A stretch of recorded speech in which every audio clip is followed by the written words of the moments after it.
Guys, welcome back to another installment of this Manchester United rebuild on FM23. This is the Remote HD channel, and if you're new to the channel, welcome to the channel. If you're already subbed, welcome back. So in the previous video, we were quite successful in our season and a half at United. We managed to bag the Europa League, the Carabao Cup twice, the Champions League and the Premier League. So we've been quite successful in our first year and a half as Manchester United manager. We have already started and kicked off season 2024-25. We're still in August though, so we haven't gone too far. I would also like to thank you guys for showing support for the previous video. Thank you guys who subbed to the channel initially because of my Football Manager content that I released almost a year ago. It's almost a year. That's how long it's been. So yeah, sorry to everyone that subbed for FM content and they've waited this long. I'd like to thank you guys for your patience, and yeah, thank you for tuning in if you have clicked on this video. So yeah, let's get this video started, get all the thank yous out of the way and leave more for the end. So we're gonna start off with the ins and outs in the summer that's just gone. So we're gonna quickly take a look at transfer history. So yeah, as you already know, we was targeting Jude Bellingham, and I made that clear at the end of the first episode, the first installment, and that's exactly what we did. However, we didn't do it the way we was expecting. I was hoping that we could get like a deal with installments added on, but yeah, Borussia Dortmund weren't budging. Arsenal, they were about to poach him. I think Tottenham wanted him. Tottenham wanted him as well, so I had to act fast. So I breached the release clause. We paid 83 million for our man, and I'm happy despite the fee. I'm still happy that he's joined. Other than that, we only brought in another player, which was a free agent for the under 18s because we were lacking in the left back department. But as you already know, Man United in real life, they spend pretty much most of their budget on one player, and that's what we've done, and that's kind of hindered us in the market, like looking at other positions. Because of that, I haven't really gone in for a first team left back when we definitely need one, because Luke Shaw's no longer there. I was gonna say no longer God. So other than that, yeah, I feel like our window's been great. In terms of the transfers out, as you can see, we've accumulated up to 111 million in the money coming in. So we are in the positive at the moment because we've only spent 83 million. So yeah, Lindelof's gone to Roma for 30. We sold Alanga for 26.5 million. Anthony Martial's gone to FC Porto for 24.5 million, and Brandon Williams has gone to Southampton for 15 million on a permanent this time, because last season we loaned him out on a season-long loan. We also got rid of Pelistri. He's sold to Monterrey for 12.25 million. Maxi Oladele has gone to Everton for 500k. Will Fisher's gone to Hull City for 475k. One deal that I'm not too pleased about, but I'm not annoyed with, because I did delegate this to my footballing director, and yeah, basically we loaned Casemiro out on a loan to buy deal, but it's optional. In my head, when we first got the deal over the line, I thought it was a mandatory fee that was going to be paid, but apparently it's optional. So we just have to have our fingers crossed that they actually go for the permanent option at the end of the season. But yeah, as you can see, it's going to cost up to 2.2 million for Real Madrid to have him out on loan, with a potential option to buy with 16 million, and then an extra 60 million on add-ons or installments. I can't remember what it was. So it's going to equate to 32 million if they do opt to buy Casemiro. So there's not too much to talk about in terms of our staff members. We have overhauled, like we've had an overhaul in the scouting department. Like if you use Manchester United on Football Manager, you already know we have a huge scouting department. When you first start off, we have about 32 scouts and we're only meant to have 22. A lot of them are just I don't know, it just seems like it's jobs for the boys, because a lot of them had really poor judging ability and judging potential stats, and yeah, I had to sack a lot of them and then bring in my own staff members that could actually be adequate enough to give me good report cards on certain players that we were trying to scout. Yeah, but that's not the main thing that I want to talk about. Our technical director retired in the summer, the Italian one that I mentioned, and we replaced him with Ian Brunschweiler, who is the technical director of Southampton in real life. And as you can see, he's very adequate. He's not as good as the previous one, but I'm pretty sure that he's not going to be as terrible as Darren Fletcher was when I first joined.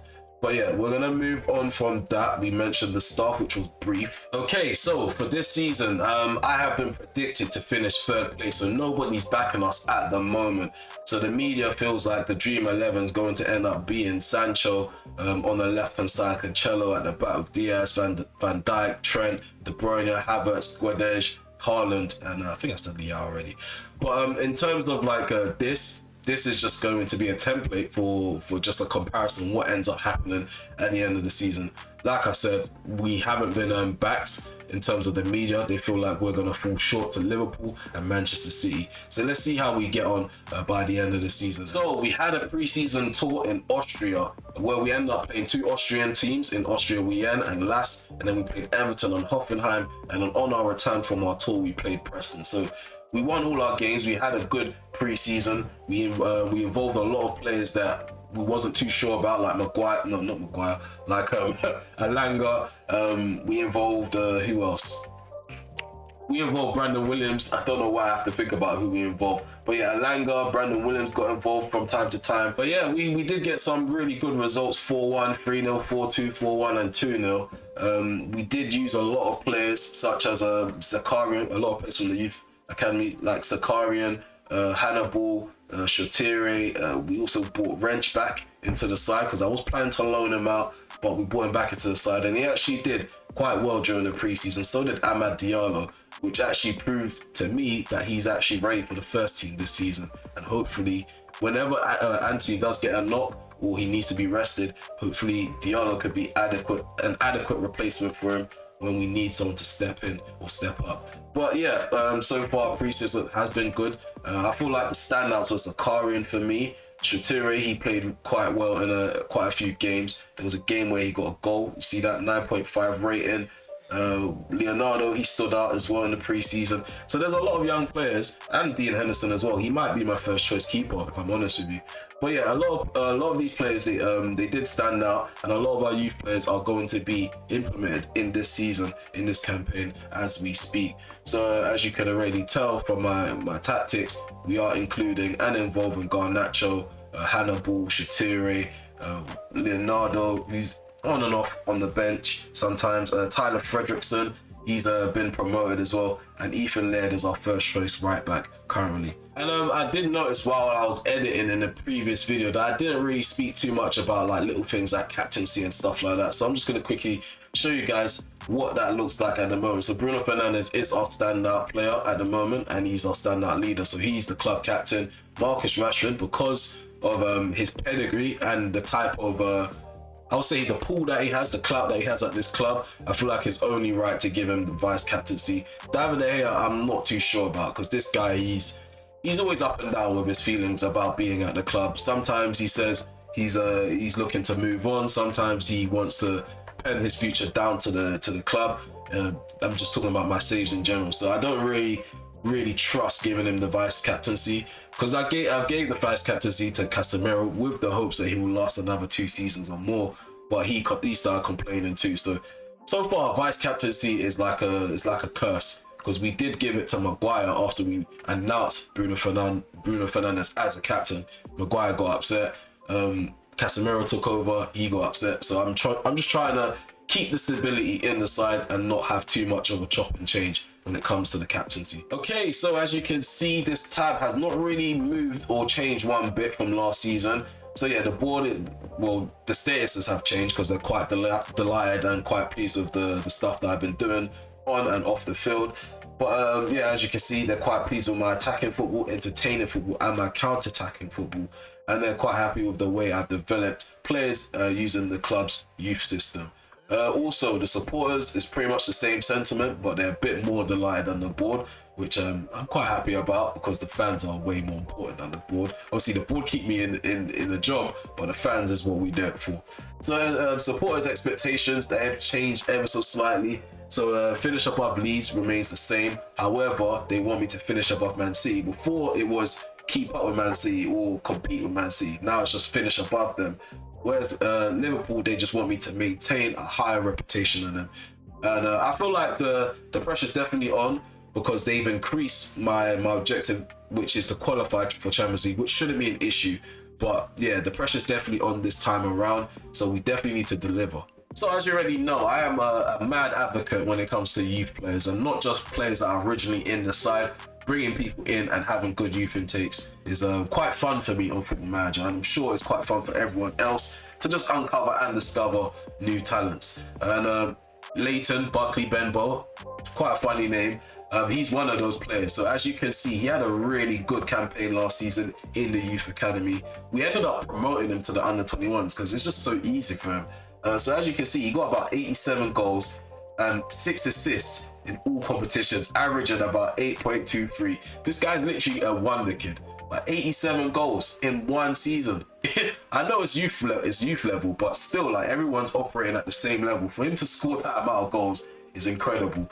But we're gonna take a look at his report. As you can see, he's operating at a 1.5 star level, so that's League One level according to my assistant manager, or my head performance analyst, sorry.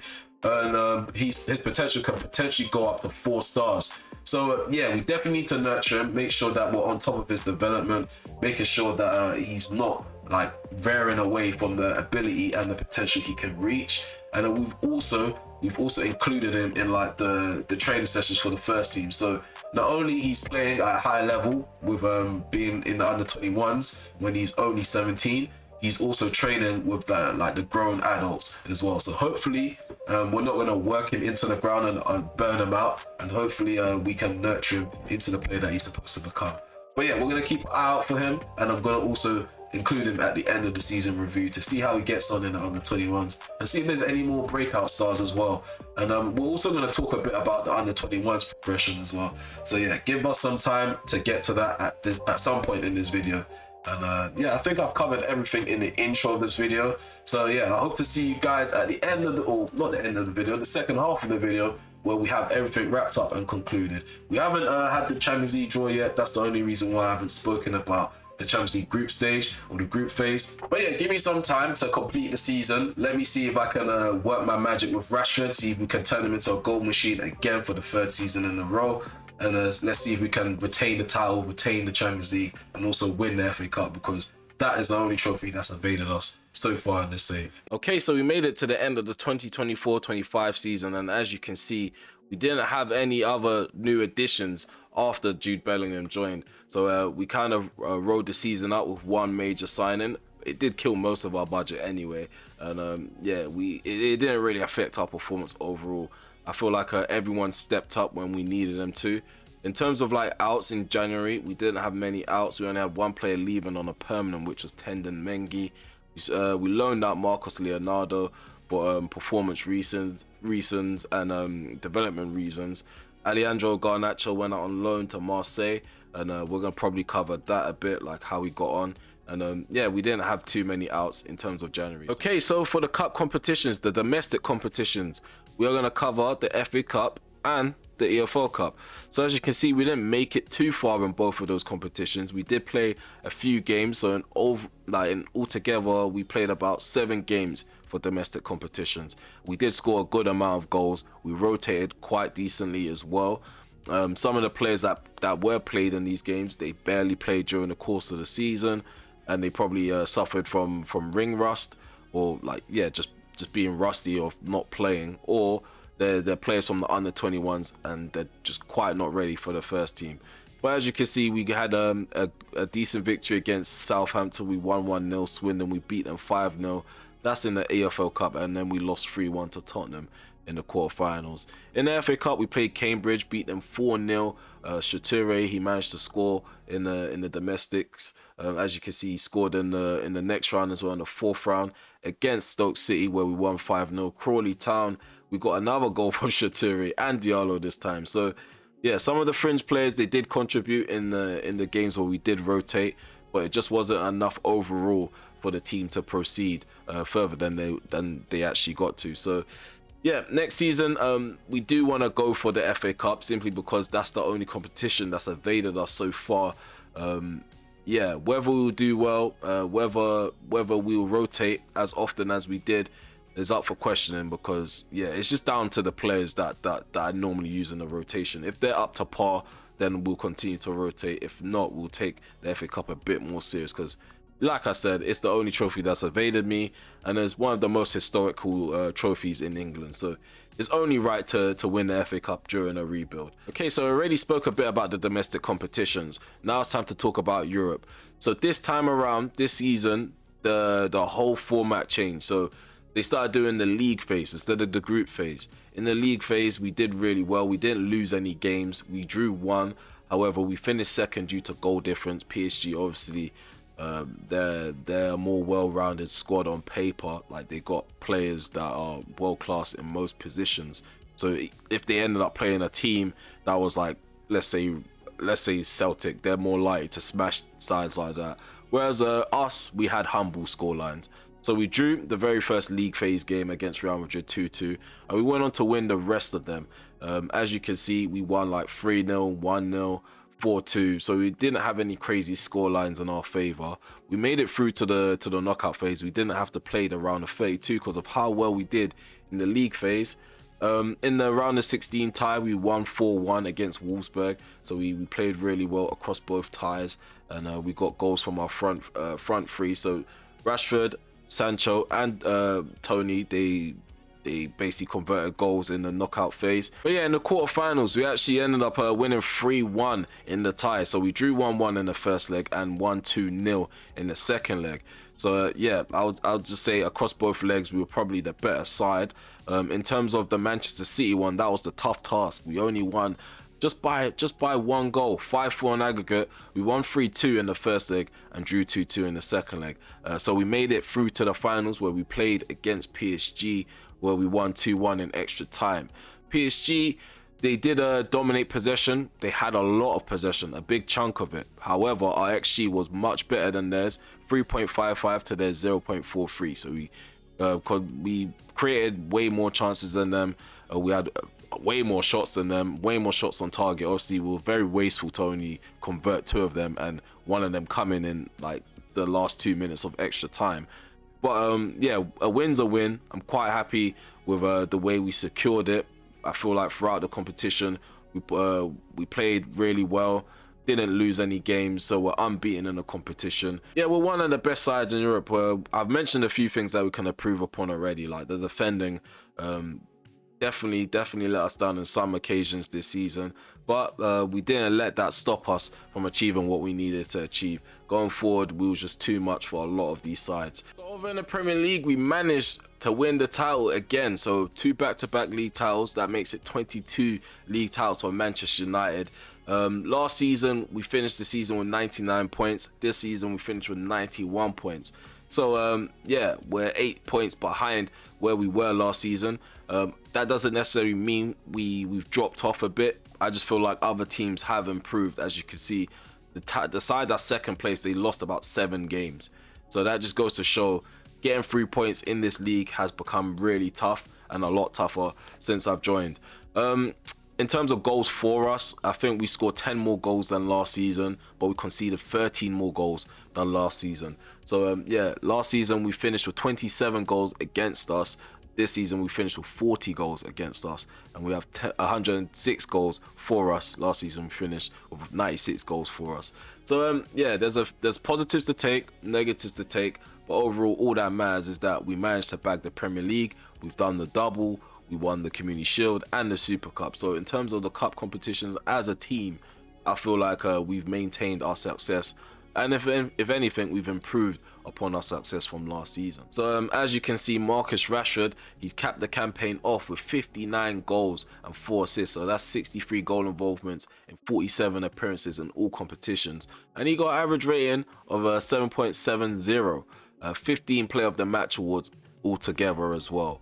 Jadon Sancho, he followed up with 15 goals and 19 assists. So that's about 34 goal involvements and 46 appearances, with an average rating of 7.35 as well. And another player that I want to talk about is Ivan Toney. So this guy's had a really successful full season at United. Last season it was just half a season because he joined in January. So he played about 11 games and scored 11 goals in the league.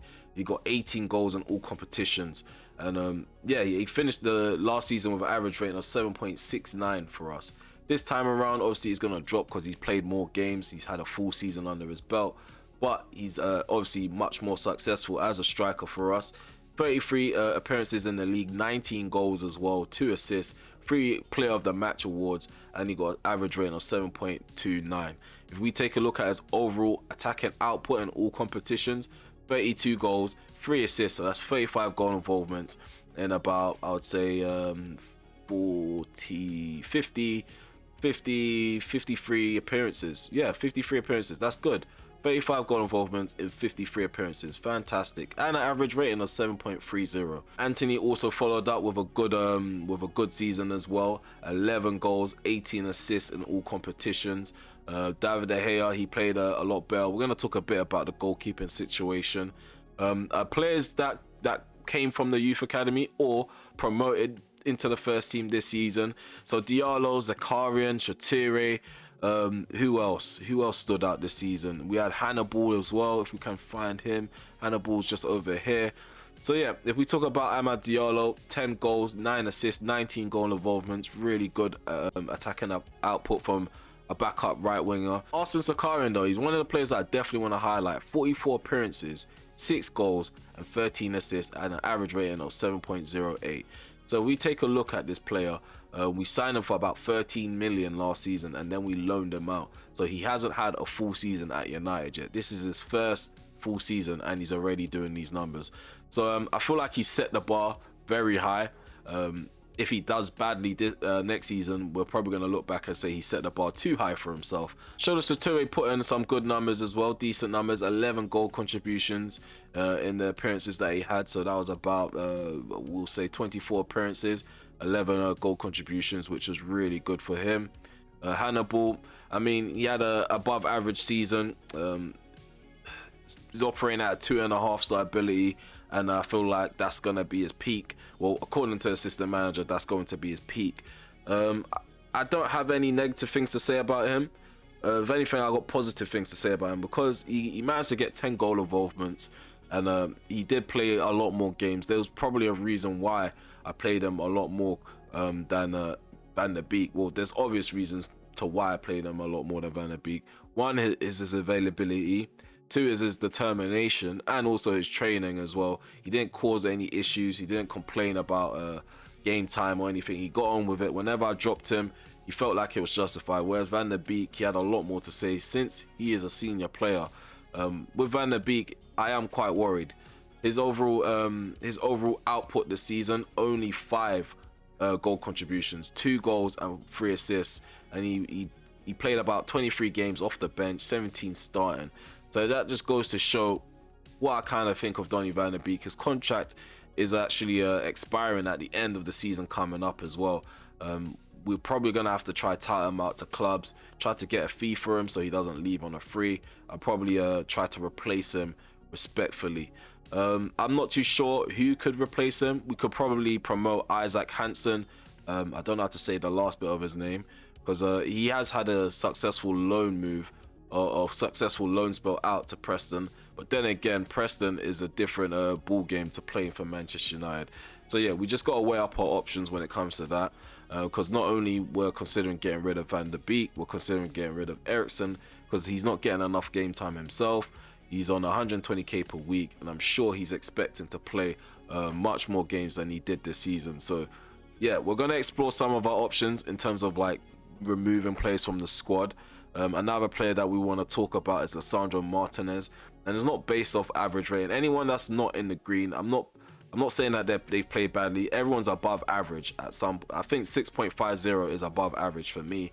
Everyone's above average. Everyone contributed to the squad this season. I'm just constantly looking at where I can improve and where we fall short, and we fall short in a lot of departments. So we have players that have attitude issues, training issues with training hard as well, and issues with game time. Lisandro Martinez is one of the players with attitude issues, because he doesn't train well. Whenever you call him out on it, he has a hissy fit, and yeah, it just doesn't add to the morale of the team. It doesn't pump us up. It doesn't add anything positive for us. It's just a negative vibe that players like Lisandro Martinez brings. Like I said, he's not played terribly. He did play a fair share amount of games, 52 games in all comps. coming off the bench 21 times, starting 31 times. So he's available. He's definitely available. It's just the consistency for me, and also his mentality. I feel like on the game, he doesn't match the mentality of Martinez in real life. So for player awards, Marcus Rashford, he won FWA. So I think Football Writers Award, Footballer of the Year. He's won that. So that's the second time in a row. He's won Golden Boot 3 times in a row now. We're going to take a look at PFA Young Player of the Year. That's gone to Zakarian. He had a successful season in our midfield. Player of the Year has obviously gone to Rashford 2 times in a row. He's won it now. Golden Glove gone to Ramsdale. David De Gea did not even get a look in because of our goalkeeper situation, which we're about to talk a bit about once we move on to like future transfers and stuff like that. So the Champions League Player of the Season was Kylian Mbappe. Marcus Rashford wasn't too far off of him. I feel like Rashford had a really good season. It could have gone either way. He didn't even make forward of the season. Midfield of the season, he wasn't even in a shout for that. So we had no players in the team of the season, I don't think, for the Champions League, which is quite shocking because we went all the way. We played really well. So David De Gea got first choice pick for goalkeeper of the season, and yeah, Golden Boot obviously went to Mbappe. Goal of the tournament, we don't really need to talk about that because Sabitzer got that. But yeah, dream team of the Champions League. Sancho got into it, Anthony was in it, and so was Rashford. The rest of it is just a mixture of other big sides in Europe. Okay, so goal 50, Marcus Rashford won it for the season 2023-24. I don't know what the Yashin trophy is for. I don't know. Some of these trophies I've not really seen. These are the first time me seeing it. So Tomori got into the FIFA World X site. He got into that one. Ballon d'Or, so that's the important one. Ballon d'Or. So Marcus Rashford has won Ballon d'Or. So yeah, we already gone over his stats and how he's done this season. It's been quite a while since we've seen an English player win Ballon d'Or. I think he's the first English player to win it since Michael Owen, and that was all the way in 2000 and 2001 season. So it's been pretty much 23 seasons, 23 seasons since an Englishman has won it. It's been about, I would say, the math is long. So a Man United player hasn't won the Ballon d'Or since Cristiano Ronaldo, since 2007, 2008. So we're kind of getting back to where we need to be. Like we've got big players at our club in contention for big awards like this, and yeah, this is definitely what we need at United to add the confidence, add the booster to the atmosphere at the club. So when we go into games, teams are going to fear the players that are standing across from them in the tunnel, and Marcus Rashford is one of those players that should definitely put fear in these defenders. Okay, so we're going to talk a bit about the data hub. We're not going to go into like full detail. We didn't go into like full details in the first installment anyways. So goals per game, it's 2.79. I feel like it's probably increased a bit because we definitely haven't like improved our attacking output, and it's higher than the Premier League average, way higher than the Premier League average. Expected goals per game is 2.38, so we're achieving we're scoring more goals than we're expected to score at the moment. Conceded goals per game is obviously increased since last season because of the performances at the back, like I've mentioned. It's gone up to 1.05. Expected goals against per game is 1.24, so we are below what we're expected to concede, but it doesn't mean that it's a positive. Again, it's increased since last season, which is something that we do need to address. And yeah, we're going to talk a bit about the defensive situation later on down the line in the video as well. Pass completion ratio, I feel like this was like 82-83% last season, so it's probably dipped and dropped, and I feel like that's because of the personnel change in the middle of the park. So the players that we currently got, they're a bit younger, less technical compared to Eriksen and Bruno and Donny van der Beek. So like on the ball, I feel like they're not as mature as those guys, so ball retention isn't going to be our all-time high. But I feel like as we go along gradually, if these guys kind of gel together as a midfield three, like Bellingham, Hannibal and Zakarian, like there's no telling to what the ceiling could be for those three guys, those three characters in the side. In terms of our data hub, I feel like overall I'm quite happy with what I'm seeing in terms of the analytics. By the way, this is just based on the Premier League. I feel like if it included other competitions, our expected goals per game will probably be a lot higher, and the goals that we achieve per game will be higher. But goals conceded will be a bit higher as well, which is also negative. But it is what it is. You can't be perfect. There's no perfect side in the world of football. I feel like in my life, lifetime of watching football, the only side that came close to being perfect for me was the Barcelona side under Pep. But other than that, yeah, there's no real side that has no chink in their armor. Every side is gonna have a chink in armor, and at the moment, I feel like it's definitely the defense. I feel like the fullbacks mainly.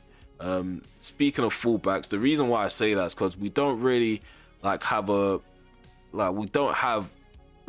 fullbacks that we heavily rely on. I'm always rotating the right back position or the left back position, which is something that I do want to change going into next season.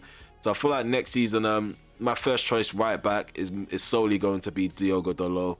He's got the highest average rating out of all the fullbacks, bearing in mind. So with Malacia, it's the same thing. Malacia, I'm going to try to use him a bit more often. Abner Vinicius is probably going to have to take a bit of a step back because of his overall quality. He's not at the level of Malacia, but in terms of what he gives us, he is very, very good, especially for the price that we got him at. Really good squad player. So another player that's done well is Ethan Laird. He is a bit injury prone, but certain times of the season I was able to rely on him and depend on him as an adequate cover for Dalot. Devin Wrench, he's definitely improved. Like the amount of time I'm using him, the amount of playing time he's getting, he's definitely improved. But overall, like in terms of his development at the club, I'm still in a position where I'm not too sure how to judge him, or whether he's a flop, whether he's a good, adequate squad player. Because initially I didn't sign him to be a squad player. I signed him to push Dalot and actually maybe overtake him. And he's far from overtaking Dalot. And I feel like he's more competing with Ethan Laird than Dalot. And even with Dalot, we can't really put our eggs in his basket, because he's one of those characters that do unsettle the squad from time to time. As you can see, he's asking to leave. What's the severity? He's not speaking about it in public. Is indoors, so it's not at that stage yet where it's very toxic. But the fact of the matter is, there's rumblings of him wanting to leave, and the fact of the matter is, it makes no sense, because no side that's bigger than us want him. Only Fulham wants him, and he's saying and he's claiming that he wants to move to a club with a stronger squad. In my opinion, the only side with a stronger squad is PSG. Possibly, it won't even be Barcelona. I back my players over Barcelona. Real Madrid, possibly PSG and Real Madrid, and I don't think he's gonna make the starting 11 for both of those sides, because PSG have Hakimi. I'm sure Real Madrid have a top right back, because they always bolster their squad in my saves. And yeah, with Bruno Fernandes, the thing is with Bruno Fernandes is that I feel like he's gonna end up staying. I don't believe that this is something too serious. He just wants to play more games, start more games, but he has to realize he's getting on with age. He's now 30. His natural fitness is really high and really good, but we are playing him a bit more advanced, which needs him to press a bit more. Whether he can do that and while he's aging is up for questioning. I'm not too sure. We're gonna have to see next season. But I feel like next season we can still use him as an advanced playmaker, but gradually we're probably gonna have to drop him a bit deeper. Yeah, it will be sad to lose Bruno Fernandes. He's been a really key figure in the squad. Really good at mentoring some of the younger players as well. And it's not been long since we've appointed him captain. As you can see, he's only been captain since the year 2023, and he was appointed in the summer. He was appointed in the summer, that June as well. So yeah, it's always nice to have a long-term captain. I don't like to see captains being appointed at United and then they end up leaving, which is probably what's going to happen in real life with Harry Maguire.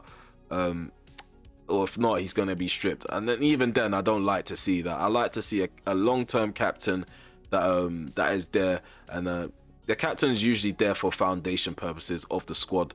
And as you can see, the dynamic is kind of built around Bruno Fernandes. And then Rashford is there. He's there for vibes. And because David De Gea has been at the club for so long, for experience purposes, David De Gea, he's one of the team leaders. So I feel like the squad dynamics right now is quite good, despite the two players that are unsettled. They are influential players as well. But again, I don't think it's too serious. I feel like by the time we get to pre-season, I feel like one out of the two problems will be solved. If not, both of them will be solved.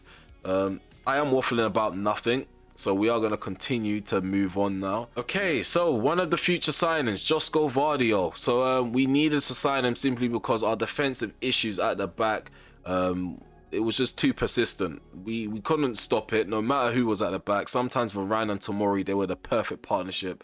But then Varane, he will go out injured, and then I have to play Tomori and Martinez. And I'm not too sure if that dynamic works. So it's a bit of a hit and miss right now with my back four. And I'm willing to take the gamble on a player such as Vardio simply because he's a really high sorted out target for a lot of these top clubs, and that's for a good reason. If you take a look at some of his stats, his individual stats, for someone that's playing as a ball playing centre back or ball playing defender, yeah, he really stands out. His vision is average, his positioning is average, but he does really well with his composure. His anticipation is really good. He's really brave as a defender, pacey as well, strong, good natural fitness. So we should be seeing him like play a high volume amount of games, especially with the amount of games that we get because of the fixture congestion.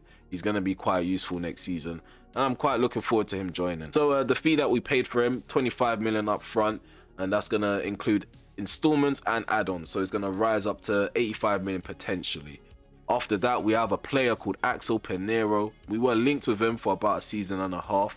We tried to sign him last season, but he wanted to develop at Palmeiras, which is a new thing now in Football Manager, which is good because not every youth player is going to want to make a big move straight away. Some of them are quite smart. They know the reality of where they're at in their career, and they just know developing at their parent club sometimes is better than going to a bigger club.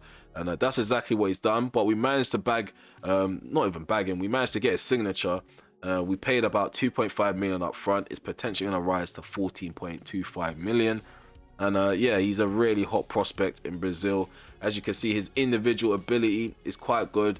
Just like Andre Gomez, yeah, we're probably going to have to keep him in like the under 21s for a minute, and then maybe loan him out to a European club. And yeah, see where he goes from there. The only thing that worries me is his natural fitness and his stamina. But again, he's 18 years of age and he's gonna adapt to the Premier League. So with that within itself, he's gonna improve. Yeah, I'm looking forward to seeing him in pre-season and seeing what he's about. And the last player to talk about, he's not really significant. He's just an extra body, if I'm honest with you. I saw him in one of my scout reports. He was looking really good as a prospect, so I poached him. So Colby Walklate from Middlesbrough, we signed him for about 2.5 million, and it's potentially going to rise up to 14 million. So this is what I'm trying to do in my saving. I'm trying to do what Leicester City kind of do. They sign younger players and probably move them on for a profit or build upon them. Because we're Manchester United and we're winning trophies, we're signing younger players and slowly working them into the first team. And actually, it's more like what Arsenal are doing, because they did it with Martinelli and they did it with Saliba.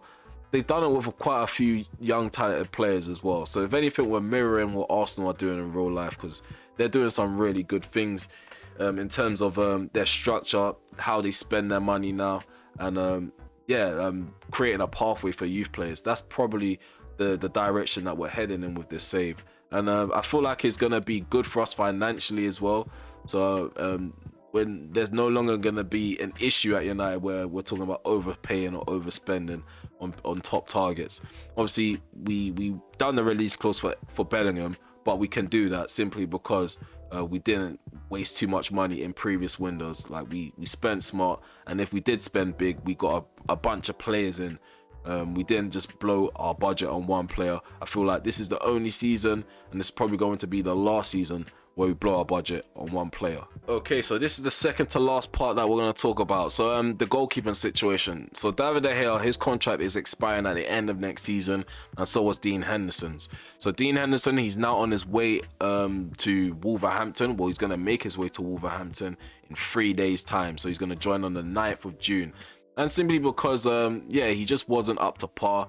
At some point, we did try to make him our first choice goalkeeper because David De Gea had issues with his contract.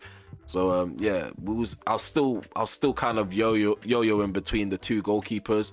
So I was kind of doing what Ole Gunnar Solskjaer did. I feel like that was the 2019-2020 season. And yeah, it definitely was detrimental to us, and it probably did contribute to us conceding a lot more goals.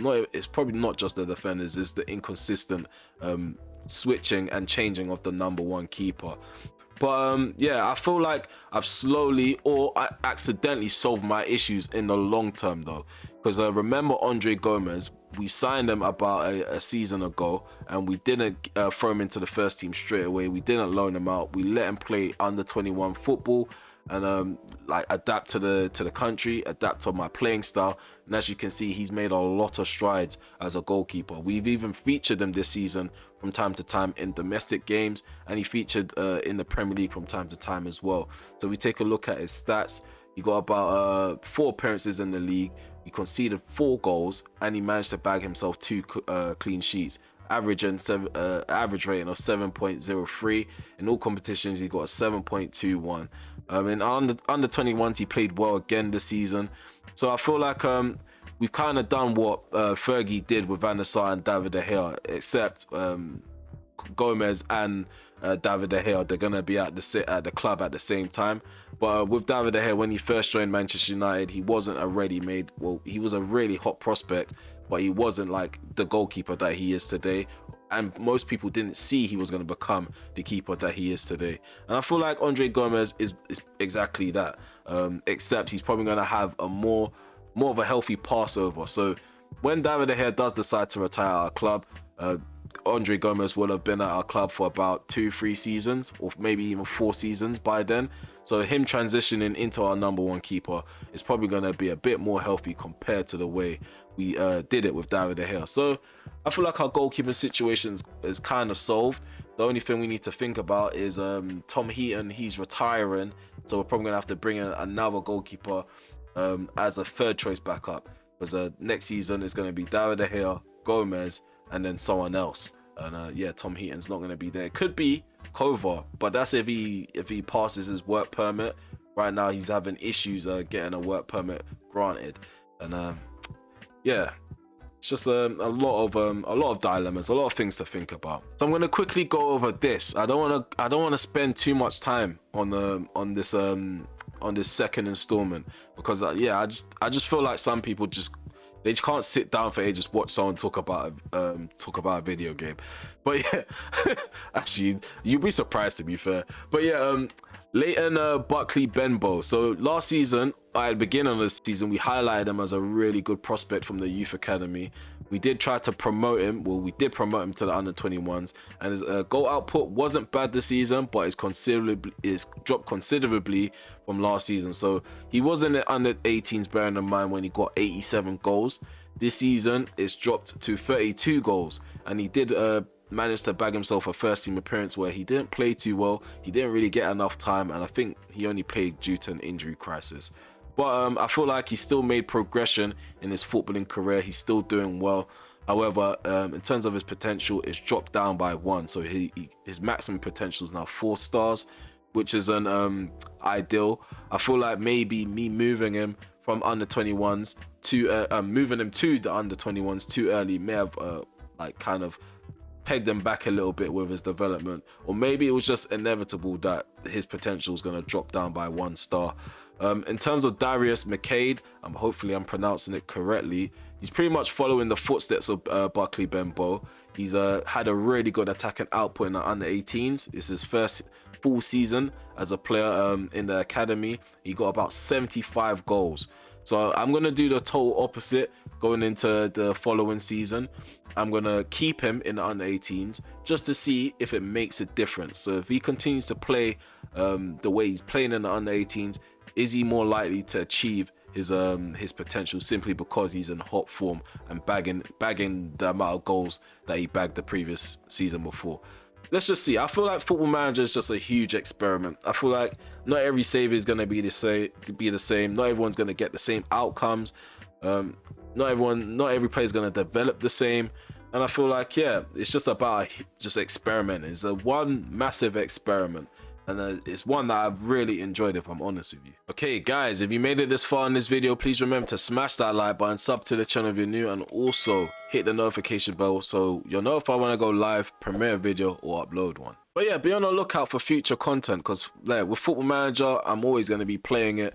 I'm always going to try to record and put out videos. I will reveal that there are other teams that I'm planning to use in the rebuild, and I've already started them, and I'm already working on it. It's just about recording the talking points and editing it and putting it out. But in terms of this particular series with Manchester United, let me know in the comment section below. Have your say. Should there be another update on how we're doing, so a third installment, or should we just leave out here? Because we have successfully gotten back to the top of Europe, gotten back to the top of English football by retaining the league and also retaining the Champions League, and doing it in style as well. So yeah, some people probably would find even this installment like not worth checking out, because we won the Champions League in the previous one. So yeah, it's just about seeing whether people would still like to hear from this save or not. So yeah, like I said, get in the comment section below, have your say, smash the like button, drop comments below, do everything that you can to let me know that this is something that you guys want to revisit, or this save is something you guys want to revisit. But yeah, I don't want to waffle for too long. I feel like I've waffled for maybe over 40 minutes, potentially almost an hour, judging by how long I've been speaking for. I hope to see you guys for future FM content. I can't guarantee that there's going to be a third one for this one, so I'm just going to say future FM content. But yeah, take care for now. Peace.